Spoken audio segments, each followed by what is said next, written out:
Ang TNT Tropang 5G ay iniulat na gumagawa ng mga agresibong hakbang para makuha ang dating Ginebra bigman na si Christian Standardinger.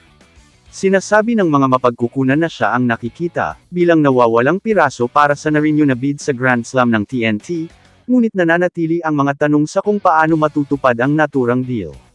Ginagawa ng TNT Tropang 5G ang lahat para makuha si Christian Standardinger. Sa huling pag-uusap, sinabing siya ang nawawalang manlalaro na nababagay sa TNT. Ngunit si Bobby Rosales ay wala na sa Terra Firma Jeep na ginagawang nakakalito. Maaaring gamitin ni Ricky Vargas ang kanyang mga koneksyon para mangyari ito, bagaman hindi pa rin malinaw kung sino ang eksaktong kanilang tina-target. Nag-post nga si Sir Snow Badwa, na inaalog na nga daw ang langit at lupa, makuha lang ng TNT si Standardinger. At patuloy nga daw di umano ang TNT, sa paggawa ng paraan, para makuha ang serbisyo ng mamang ito.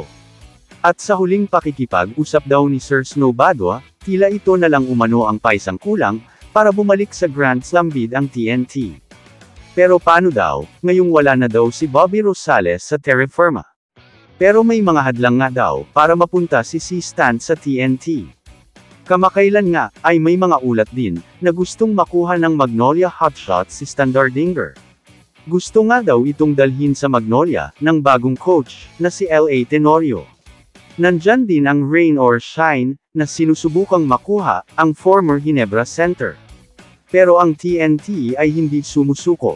Sinasabi ng mga mapagkukunan na nakikipag-ugnayan sila sa Terra Firma Jeep, tungkol sa pagkuha ng kanyang mga karapatan. Nais ng TNT na magdagdag ng isa pang malaking tao, upang palakasin ang kanilang mga pagkakataon ngayon season. Ang TNT ay iniulat na gumagawa ng malakas na pagtulak, upang makuha si Christian Standardinger ngayong conference, ayon sa sports analyst na si Snow Badwa. Ang mga pakikipag-usap sa MVP Group, ay nagpapahiwatig na ang TNT, ang malamang na patutunguhan kung si Standardinger ay ipinagpalad. Gayunpaman, ang pag-aproba ng SMC Management ay hindi tiyak, dahil ang pagdaragdag kay Standardinger, ay maaaring mapalakas ang tsansa ng TNT sa isang Grand Slam.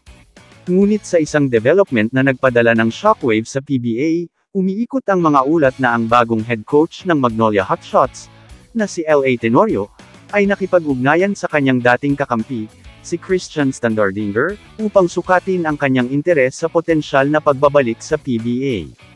Ang chismis, na kumakalat sa social media, ay may mga tagahanga ng magkabilang koponan, na tuwang-tuwa sa pananibik, kung saan koponan ito babagsak. Kamusta mga idol? Sports Zone PH, para sa sports news and update. Kung bago ka pa lamang dito sa channel ko, pindutin mo na ang subscribe button at notification bell, para lagi kang update sa mga sports news.